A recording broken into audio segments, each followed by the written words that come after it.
Good morning, good afternoon, good evening. Hi, I'm Mary Adam, and on behalf of the Acquire team, I want to say welcome. It's 4 p.m. and we're excited to have you with us. You know, this is our monthly webinar series, and this series is a chance for us to learn together. And I'm super excited about today's topic, kicking off quality improvement leadership at the front line of healthcare, learning from AIC Kijabe Hospital. Last month, we had a wonderful time. We heard from people all across the continent in the Acquire Storytelling Contest that we did as part of World Patient Safety Celebrations.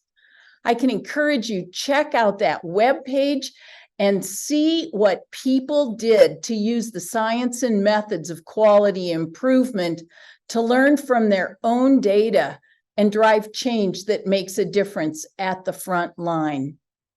So let's move to today's topic, which is kicking off quality improvement leadership at the front line of healthcare. You're going to see our program, and it is posted in the chat box. So you will have a copy of the slides available for you, and you'll know what's coming next. We would love to have you connect with us. Write your name and role right now in this chat box. Tell us what country you're coming from today. As Acquire, we reach across the continent. And so we want to build a learning community there where we can learn from each other. So please take a moment, share a key insight or lesson, something you've gained from your own initiating quality improvement work at the front line. Share something about what inspired you to join today's session. And that will allow us to really learn from each other. So take a minute, be disciplined, join your colleagues, share your name, where you're from in the chat box, and just post it so everyone can see.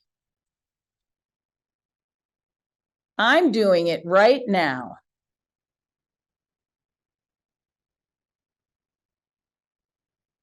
I'm seeing Dixon from Mbingo in Cameroon. I'm seeing Romeski from Botswana. I'm sure I'm not saying your names all correctly.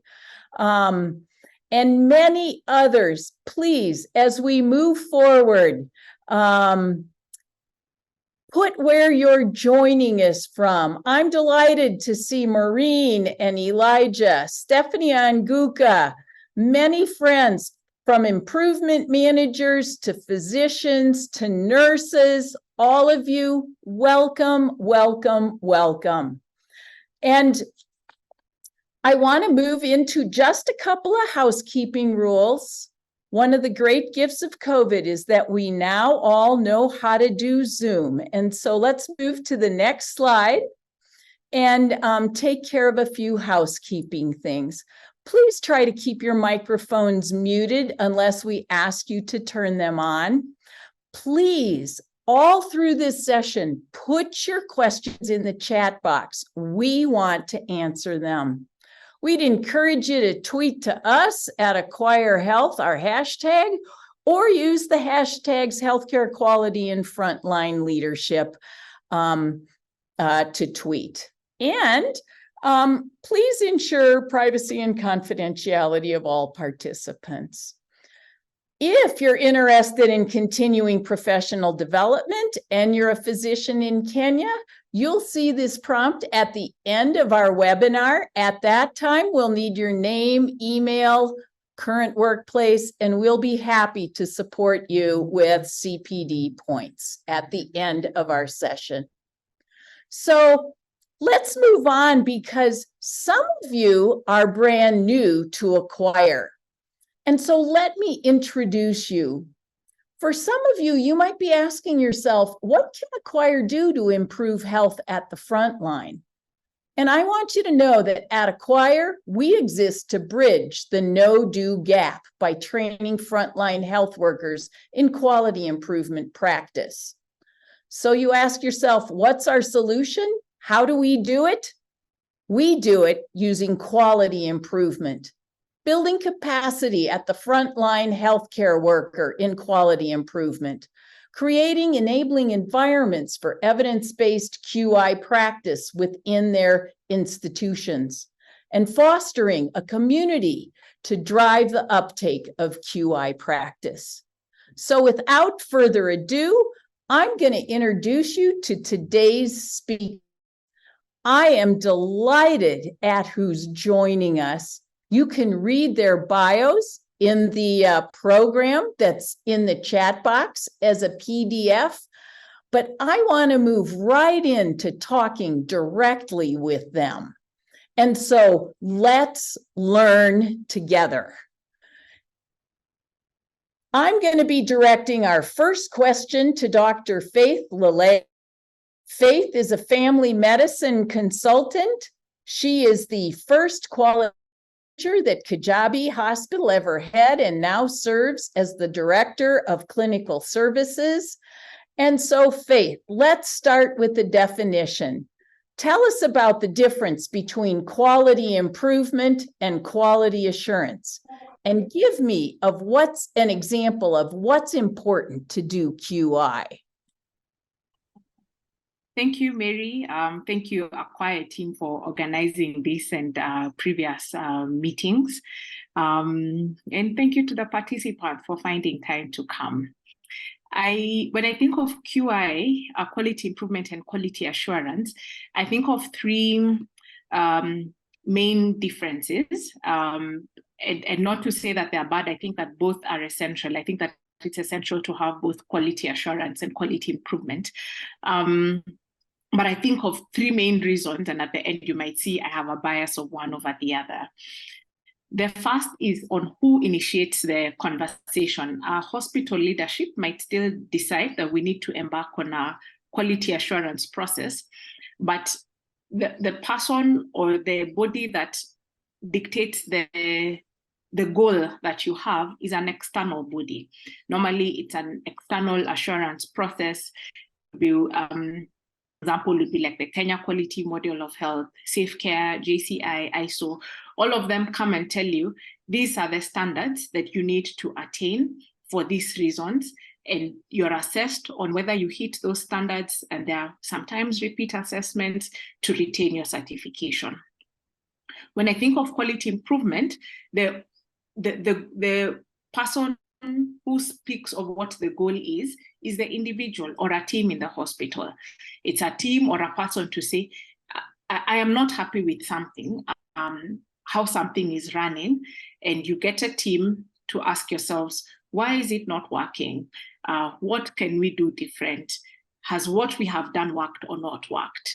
And so there's that difference. One, it's someone telling you, you need to attain these goals, but the other is saying, no, the following things are not working and I'd like to work at them to make sure that they're fine. The second is the process of the quality assurance and quality improvement. In quality assurance, many times it's assessors coming, doing a tick box. You may form teams, you may say, we need to hit 90% of all these boxes done, and checklists. And in quality improvement, there are just different variations of the plan, do, study, act. But at the end of it, it's we have a goal, we have an intervention that we'd like to do, we do it, and we measure if it has worked. And there are those differences. And there are even different tools, like for the quality improvement, many tools. Some would use a root cause analysis, others would use a fishbone, others would use the 5 whys, others would use Sigma. I mean, there are different tools to just say, how can we continue to improve what we're doing? But in quality assurance, it's often more direct and checkbox. And finally, the third difference in which I look at is sustainability, which cuts across both of them. For both quality assurance and quality improvement, you have to think of how you will sustain the gains you've made. How do you secure your wins? I think that oftentimes, because a quality improvement process is more involving, requires more time and commitment, often digs through different issues and challenges and concerns. Often it is easier, I think, to sustain the gains that you've made in quality improvement over in quality assurance, where commonly one of your sustainability plans is, random audits or spot checks and things like that. When I think of an example for us in the hospital is our waste management process. It's something that we continue to work through, and this might be true for many of us. I think it's an example I hope many would identify with. When we began looking at our waste management process, I initially thought, let us just have the things: waste bins, check; waste liners, check; CMEs, check; labeling of the bins, check. All of that was in place. But you still find that we still had a challenge, and it calls for relooking and asking, why do we still have this challenge? And it then now takes you to the next process to get a team and ask ourselves, why isn't our incinerator gentleman in PPE, yet the PPE is there for you to discuss with him and find out our supplier only has 2 sizes of industrial gloves, for instance. And therefore you have to just go back to the procurement process and say, I need industrial gloves of different sizes that can fit different people so that everyone is in adequate PPE. Just going through those different cycles to reach your team's goal. Thank you. Thanks, Faith. I really appreciate that. I'm going to be directing the second question to Dr. Ken Muma. Ken, I'd love it if you're able to put on your video. Dr. Muma is a pediatric surgeon, and he has led 2 healthcare organizations as CEO, Kijabe Hospital and AAR. So, Ken, can you tell us a story about driving continuous quality improvement change at the leadership level? What happened to help leaders understand this difference that Faith has been talking about? Thank you. I have been privileged in seeing the initial conversations in both institutions for different reasons. I think for one, the motive was the continuous, should I say, negative impact of not thinking of quality from that perspective as something that needs continuous interrogation. So, for example, in one institution, we had a situation where there was asymmetry of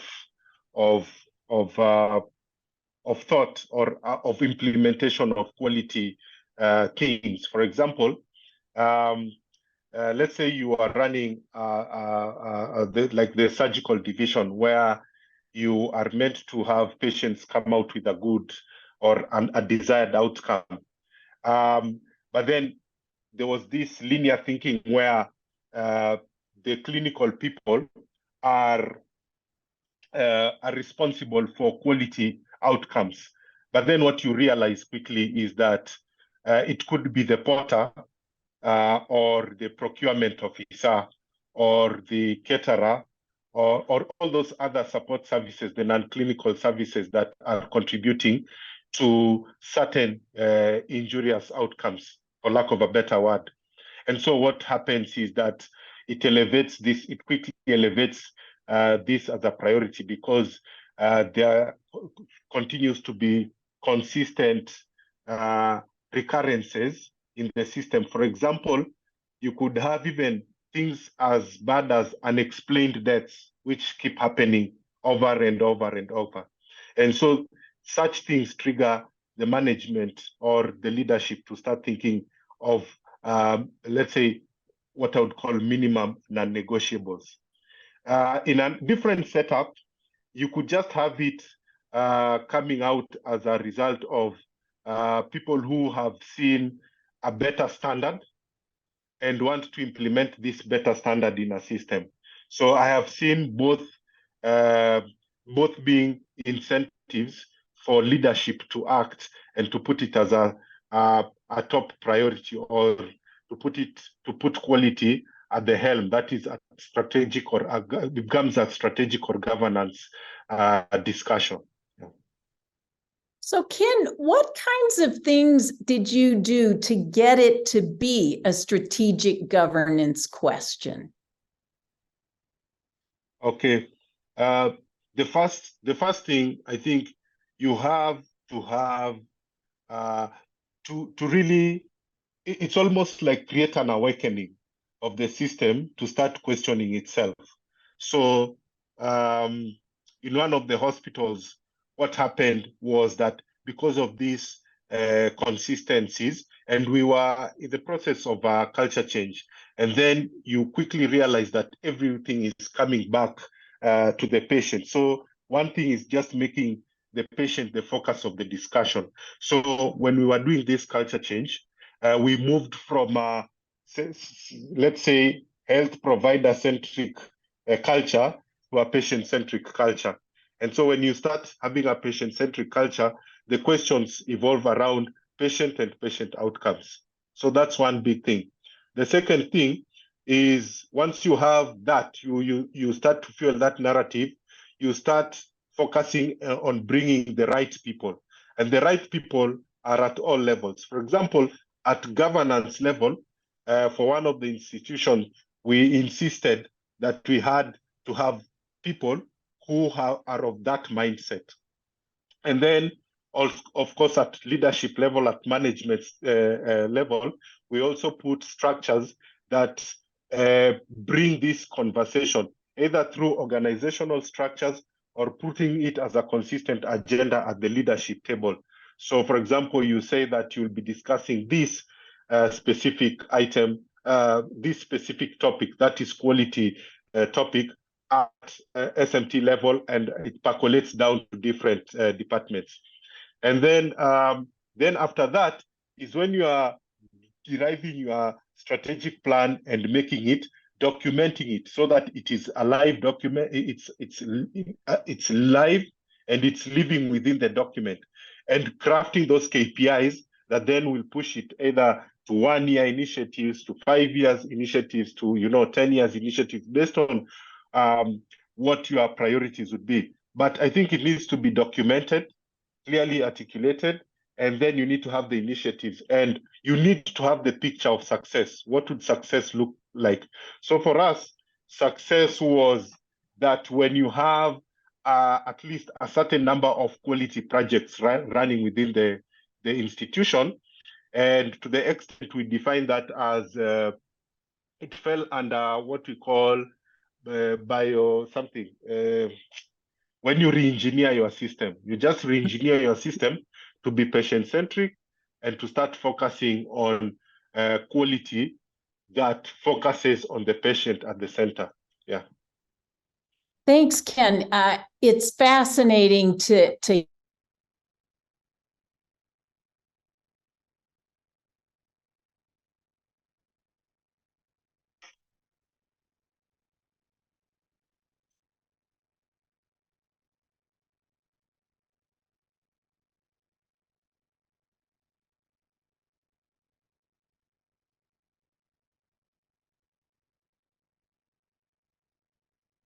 Just checking if everyone has lost Mary.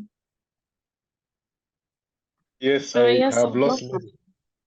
Okay. Thank you very much. My name is Ruth Prowl. I will then go on and ask Shege the next question. She was going to direct the next question to Dr. Shege Macharia. He's a head and neck surgeon, and he's the CEO of Kijabe Hospital. So Shege, the question to you is, quality improvement is really about learning from our data. How is quality improvement driving institutional level learning at Kijabe?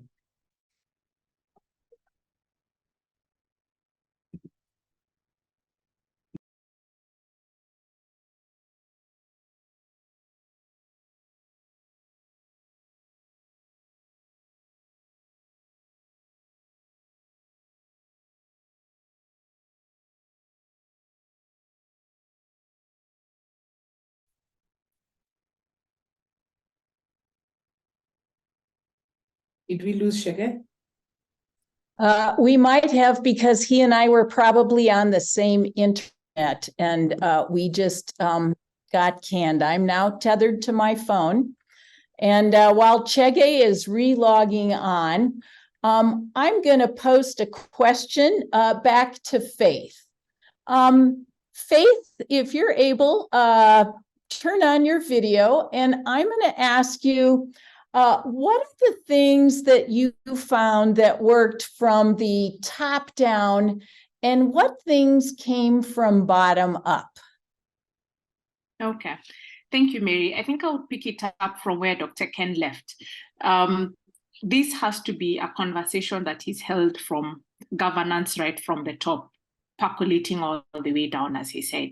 And not to belabor the point, but as an example of that, I reported to the board directly on patient safety outcomes and quality outcomes. And at the beginning of the year, there'd be a board work plan and what are the things that I'd have to make sure I have reported on at the end of the year. And I don't think that there is a substitution for that. From bottom up, I say that carefully, knowing that's a political statement now. If I was to trace back a little, I think right before we began, before I reported, about 5-6 years ago, there was what was known as a quality assurance team, QMAT. And I think that they had very good intentions. It was mostly a quality assurance journey, but they were often met with fear by staff because of negative repercussions. So you would even meet members of the team and run away from the corridor.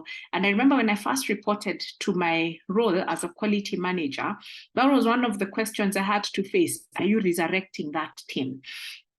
But I also came in at a time when there was already some transition from quality assurance more to a quality improvement journey. And the reason I am saying that story is staff have to feel safe and have to have trust in the system to engage in quality improvement. They need to have some sense of security that if I say something is not working, I will not be penalized, I will not be punished. But if I report and say I gave drug A instead of drug B, the outcome will not be an incident or a termination, but rather a look into the process of why and how did that happen. There needs to be trust that the leadership will hear and actually act on my concerns and address them. Even if not everything, to see that there's a prioritization of what we are working on based on resources and what we are deferring to a later time.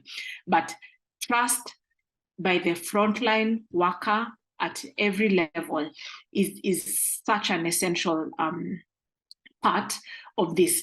And it takes time. It takes time because they have to see that the outcome of an audit will be a look into the system, will be a change in this, will be a resourcing of that, and allowing an organization to just go through those motions and see that trust has been built straight from the frontline worker.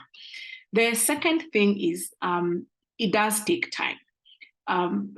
It takes time and it takes commitment, and staff members need to know that we are in it for the whole, and it will take a sacrifice and commitment. But as I said earlier when I started, often the changes are longer lasting and of impact. Last year, we embarked on a process to change our distance.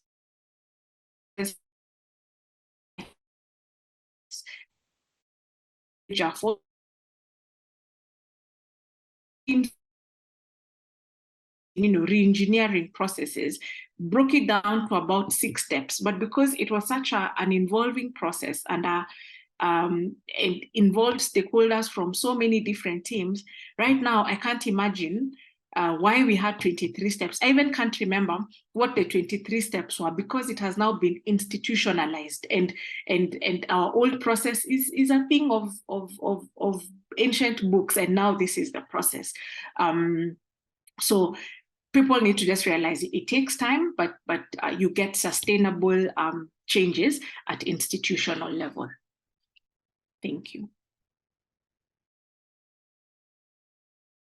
You're muted, Mary. Thank you, Faith. It's wonderful to hear about that journey of process re-engineering that changed our discharge steps down to bedside discharge for the patients at Kijabe. Dr. Chege is nodding his head because that made a lot of people smile when that change happened. Chege, I can't remember where I was in the introduction when our internet took a short vacation, so I'm going to repeat it for our audience. Dr. Macharia is a general and head and neck surgeon, and he's the CEO of Kijabe Hospital. And Chege, QI is all about learning from our data, and learning from our data is something you love. Can you give us an example where we're learning from our data? All right, thank you, Mary. Yeah, sorry, we seem to be having some internet challenges on this end, but this is a really great conversation. And the QI conversation sometimes happens intentionally or otherwise. At the end of the day, what we really all want is good outcomes for our patients. And thinking at it from a data point of view, I'll give an example where I was personally involved, before joining this office. Ideally, because for the process to be continuous, there has to be data, there has to be checkpoints, just to be able to tell where were we, where are we, where would we want to be eventually. And the first example that comes to mind for me was our experience with patients that underwent thyroidectomy, for example. And over time, we asked ourselves, how can we do this better? How can we improve outcomes from what is otherwise a fairly routine surgery? And we started first by thinking about the care of the patient in terms of pain control. How well are we controlling the pain? How are the pain scores reported overnight? How are they in the morning? Because our goal eventually was, do they have to be admitted? Is it better for these patients to come in, get their surgery, and go home? Now, that's a big ask for surgery as big as a thyroidectomy. But as we started from our baseline and talking to these patients, and Dr. Chege, oh, good. You unfroze. Repeat your sentence. I will. Can you hear me now? Yes. Okay, good. So we came to the conclusion after collecting this data that patients who underwent a thyroid lobectomy otherwise had consistently fairly uneventful nights and fairly well-controlled pain. And so we embarked formally on trying to see if we could do that as day cases. And we tracked this, and we started with our first 2 patients, and we could hardly sleep the first night, trying to figure out, did they get home? Are they okay? Call them the following day. And right now, we hardly admit any patient that undergoes a thyroid lobectomy, just because we're able to track that from start to finish. So data in quality improvement is critical, starting from the point of continuous quality improvement being just a posture, an overall mental posture of healthcare givers. And from there, the data that keeps coming in feeds into the process and helps with decision making. Chege, one of the things I love about your story of going from a multiple night stay for a big surgery like a thyroidectomy or to a day case surgery is that you started small. You tested to see where it was working. You looked for where the problems were. Then you fixed those problems. And you didn't do it once, you did it many times till you were sure it was good enough for the patients you cared for. And that's what continuous quality improvement really looks like. I'm going to ask Dr. Ken Muma the next question. And as he turns on his video and is ready for that, I want to remind our audience that if you want to have a question and you want these wonderful people to give you their thoughts on your question, you better take time and write it in the chat box. We're having a great time talking to ourselves and to you, but put your question in the chat box and we'll take it very seriously. So Ken, to the next question for you. How does leadership at the top influence the front line, and how does learning and communication from the front get back up to the top? I think that is usually easier said than done. And I think it's, as we know, communication, corporate communication, both ways is something that you can talk about for good. But communication is so important. I think it is really the anchor of leadership. And there are times when you need to communicate what you need to communicate.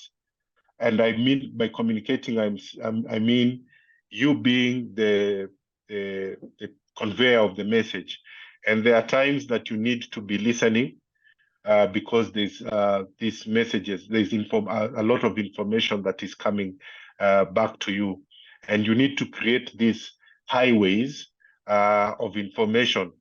And so I believe that communication needs both a structured and non-structured approach. And there is no one way for all. As a matter of fact, communication looks very different for very different organizations. And interestingly, it achieves the same result. So number one is that I think the message coming from leadership must be passed in very many ways through very many means. So I'll just give an example where we would have messages or information that we wanted to convey to, the people in the organization. And what would happen is from the initial learnings, you would communicate through a channel. For example, let's take through WhatsApp, what has become a common channel, or email. So you go through this formal, maybe you create a video and you post it.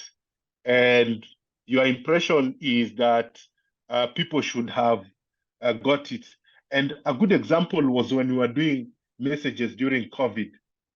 And you pass on the messages and you have this, you think that the communication has cascaded all the way down. And some of us, just like Shege, all of us actually, Faith, Shege and I, are in this privileged position where we are at the leadership level, but we are still very much at the operational level.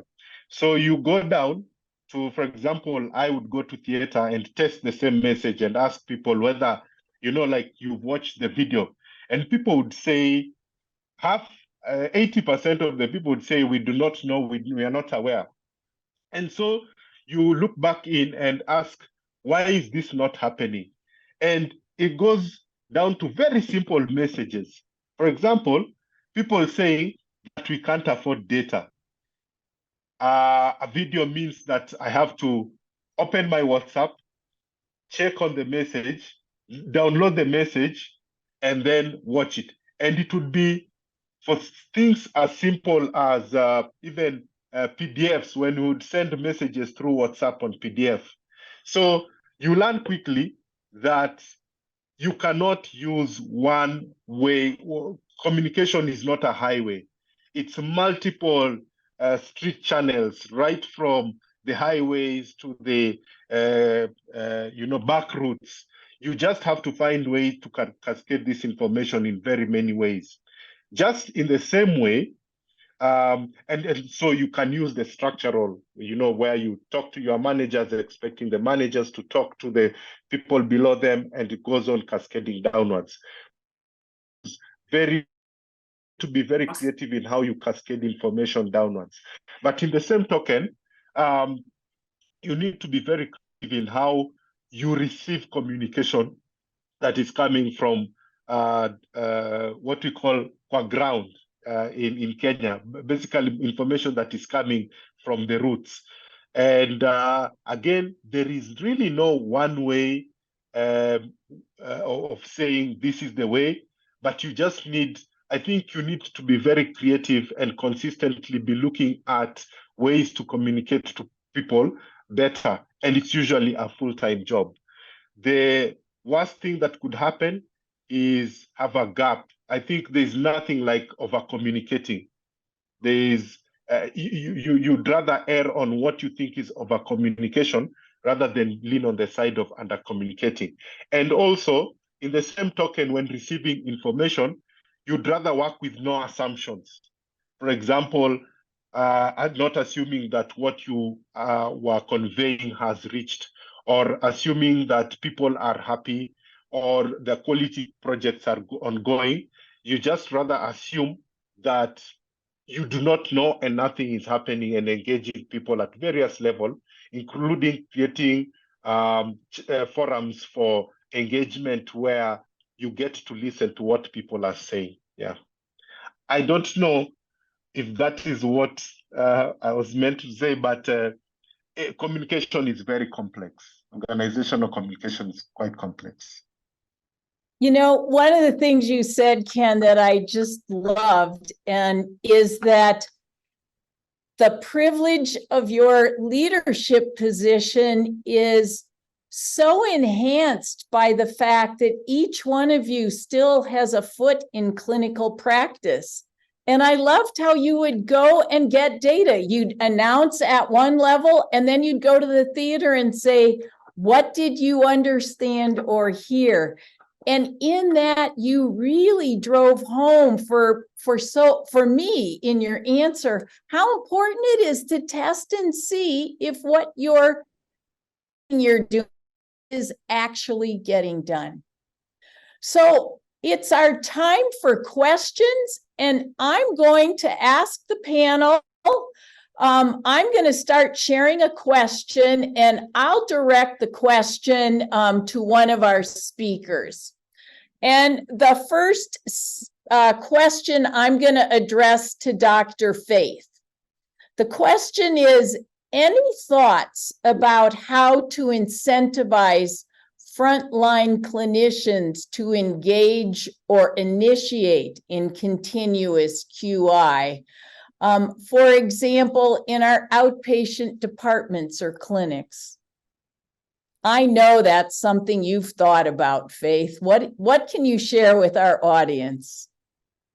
Thank you. It's something I've thought about, but not sure I have an answer. Actually, as we were building QI teams, we tried to build one at the outpatient, tried to do one at the family clinic, but actually in our hospital in this last quarter, we are building one to look at our casualty admission turnaround time. I think the only idea I have, and very open to hearing how others have done it or what has worked in other places, is pegging the question on what bothers you the most, so that hopefully addressing one's biggest challenge at work is incentive enough to say, I want to get this problem out of the way if this will help me enjoy my work situation a bit more. So like for the casualty admission turnaround time, we had staff getting frustrated because you're dealing with frustrated patients, and it's like, can we just get this process shorter and faster, and can we see where the bottlenecks are? So I think pegging the question on what do you see affects your patients the most, and what frustrates you most at the workplace, and hoping that addressing that streamlines and incentivizes someone to engage in it.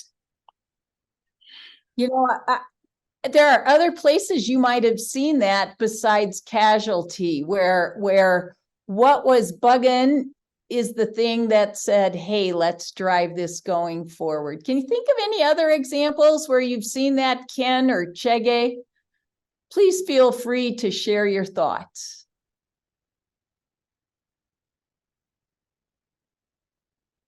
I know that's part of what happened with the discharge process.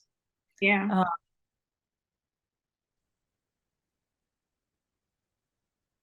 Okay. I think even Go ahead, Ken. Please forgive me for interrupting. I think one of the things was, for example, even what bothered the most, the surgeons the most, was the turnaround time in theater, so that we were not able to do the number of cases that we desired to do in a day. And so it boiled down to that first case. So it was as simple as ensuring that that first case of the day reports on time, is attended to on time, admitted on time, and is in theater on the table at 8:30 cutting. So such a complex problem, looking like instead of looking at 40, 50 patients, the number of cases that you do in a day, you actually boil it down to the first 8 cases of the day and what is happening. And then those first 8 cases, of course, are individualized to the surgeons. And then you discover that you are able to solve very complex problems with very simple solutions. Yeah. You know, I liked how you said that you could actually do it without looking at everyone, but just looking at a segment of it, try and see where things are and scale it. Faith, go ahead. I was going to reflect on the stories that were just shared about the acquire stories and what people have been able to do. And I wonder whether also sharing stories of successes, I think in Kijabe we've been privileged to have a few successes. Sharing what has worked, I wonder whether that too might help spur people to say, oh yeah, it's possible, we can do this. Yeah. I do think that story sharing is a big deal. I know how many people after Kijabe's research day where they saw somebody else's quality improvement poster said to me, I'm going to have a poster next year. As I'm waiting to see what other questions people will be posting in the chat box, I'm going to bring another question to Chege. And it's about this driving learning from data. Do you have systems at Kijabe that you think are particularly helping you learn from data in a way that can drive an impact for patients? Oh, absolutely. One of the ones that come top to mind is, and I hope you can hear me. The internet is stable, right? We're good? Excellent. Yes. So every week, department for department, we have our departmental M&Ms, mortality and morbidity meetings. They're hospital-wide, but this are presented per department. So each department will probably get an opportunity to present their data every quarter, and it's fairly standardized. And we've also come up with a way of classifying our outcomes, particularly the mortalities, with a view to gathering data, not just to the number of mortalities, but particularly to those that are potentially preventable. So that data is then collected within a department and hospital-wide, and not just collected, each of them with a view to understanding the system and the processes which potentially can be improved as a place we can refer back to. Are we still where we were? Did we change things? Are we better? So that has, in my view, been one of the greatest successes as far as institutional-wide data collection is concerned.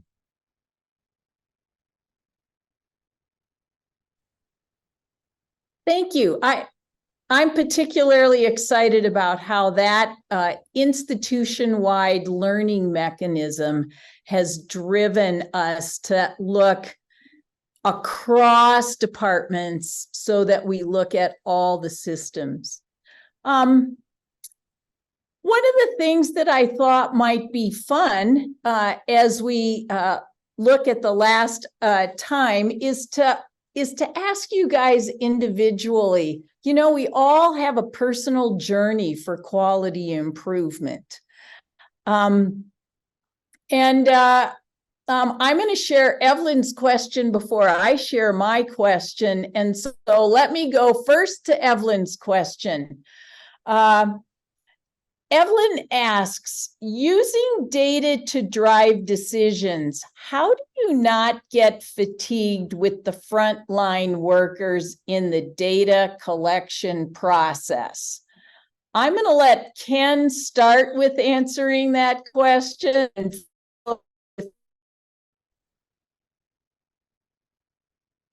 How do you prevent frontline worker fatigue? I will let Faith go first. Oh, wow.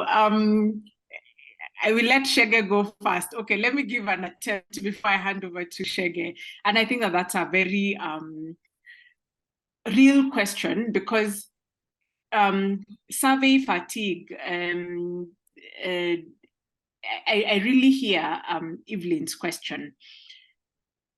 One of the benefits of for instance, the system that Shege talked about of us looking at mortality in different ways is that it allows us to narrow on what matters, so that you limit your data collection to the collection points of interest and what you know you will action on.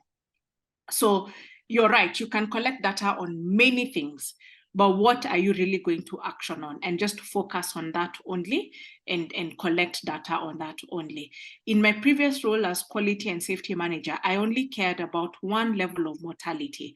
What were the system level mortalities? And those would happen maybe like 12, 14 times a year.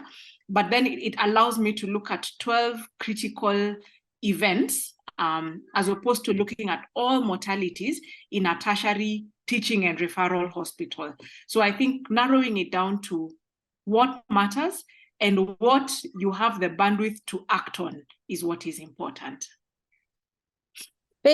Thank you. Questions are starting to pour in. So I'm going to go to another question and hear from another one of our speakers. I'm going to share this question from Janet. What are some ways a manager can use to get concerns from the frontline healthcare providers? Ken, I'm gonna point that one to you. My understanding from the question is that how do managers really hear that from the front line about what their concerns are? Let me even first, now that Faith talked about fatigue, I think another thing just to add to it is that you must be seen to be actioning from the data you are collecting. So sometimes there's a hula baloo around, especially what I find interesting, especially in systems, is where a mortality happens and there's a big hula baloo and an audit is done, and people are asked to share a lot of information. And for that reason, when that is happening, there's a lot of impetus and aggression almost, and even being vindictive to others. And then it fades off, and again, a recurrence happens, and it goes on. And so what happens is your frontline people start saying, why do we keep doing this and nothing is ever actioned? They always ask for this information. And for quality matters, it can be simply things as simple as even because staff engagement has a direct role on quality. The more motivated your staff are, the more engaged they are, the more likely that it is that you're going to have, I call it the law of compassionomics, that leadership needs to be compassionate to the staff so that staff can be compassionate to the patients. And that is the beginning of the quality journey, in my opinion. Now, to answer your question, it's the same thing that I think a leadership that is empathetic, a leadership that shows concern and care is likely to be that leadership that picks up some of these issues. So I don't want to use the word an open door policy, because I find that in this day and age it is often abused. But having a genuine open door policy to issues. So, for example, meeting your teams in various forums outside of the very formal work environment. For example, you can be having very informal conversations with your frontline workers. It can also be reliant on data, hard data. For example, if you have HMIs and other forms of systems that are generating this data, you should be able to see some of these trends. For example, when your turnaround times are growing up, when your SSIs are increasing, you can be informed by hard data as well as soft data. Soft data is from the people around you, the people that you supervise, but it must begin from a leadership that is empathetically engaging the staff so that the staff can open up about real issues. And sometimes there are very, very, very small issues that can be fixed by very small things for which the staff have the solutions, or the staff have the staff have the solutions. For example, the thing that Faith is talking about, where they reduced the process to from 23 to 7, and I want to challenge Faith. Maybe it can be even reduced more to a one-stop process or something like that. But you will find that it is because the staff were engaged in a manner that was empathetic. They felt safe to air their views. They felt that it was they were aligned to a bigger picture, not to small issues. Again, just understanding the global. When all team members understand what their role is, a global role or the corporate objectives, most of the time people will want to participate in the thing. So I think for me, that is it. Just being an empathetic leadership that engages staff in a very genuine way and in various facets. It can be in the workplace or outside the workplace. And also to be seen to be actioning what you are being told. Coming back, closing the loop of communication helps. Thank you. So the final question is one that I see several times in the chat box. And it's, how have you managed to train QI teams on conducting effective quality improvement projects?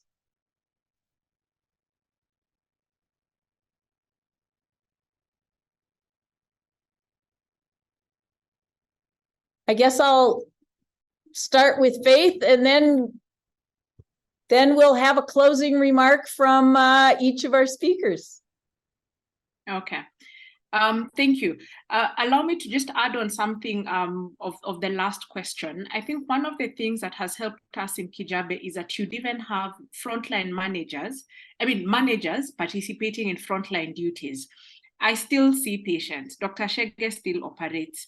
Our chief nurse, it's not unusual to find him doing bed baths in the morning with fellow nurses and participating in these activities with the rest of the staff gives you a different empathy and a different understanding of the issues, as opposed to it coming to be reported to you. When you experience a frustration as a manager or a leader in a space, you have a different view to it. How do you train? I think that too is a continuous process.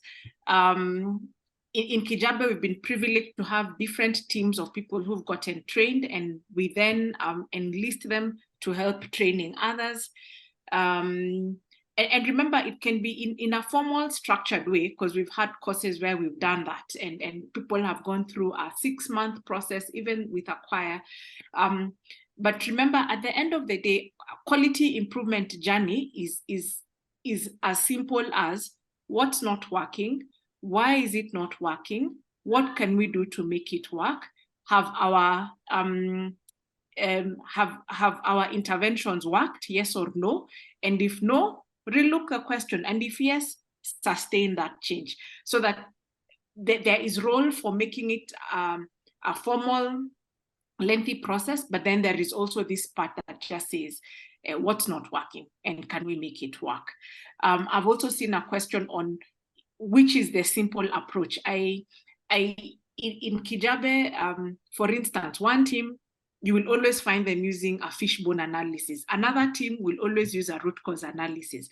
I think the theater team use learning from defects method. My favorite is 5 whys, or looking at the entire storyline and looking at where the bottlenecks were. So I think the best one to implement.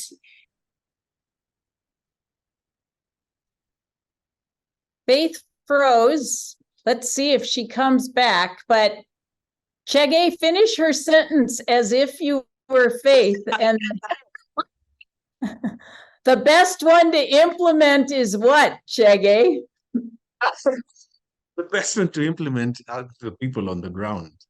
And I think, Mary, if you listen to what's being shared by Faith and Ken, sometimes just the simpler it is, the easier it is to implement. One that comes to mind as we talk about this is, say, for example, Faith has articulated it really well. What is bothering us? Some time back, we had a conversation with our security guards. And the question to them was, what is bothering you? What is not working well? And their response, which we knew, was that there is crowding in particular places that is uncontrolled. But they had a solution. Now, these are not trained QI people at all. These are just security guards. But listening to them, especially leadership, listening to them and listening to their ideas. And we just said, okay, now we know how the situation is. This is your suggestion. We can execute it in this particular way. Let's go ahead. And within a matter of weeks, the change was palpable. That's not too complex now, is it? That's a simplified way of looking at patient experience problem that was not just bothering the patient, but also the provider, in this case, the security guards. And they reorganized themselves, and we had a better outcome. So sometimes QI teams are great, but they may end up being just the facilitators of the process, but really the continuous quality improvement is institutional-wide.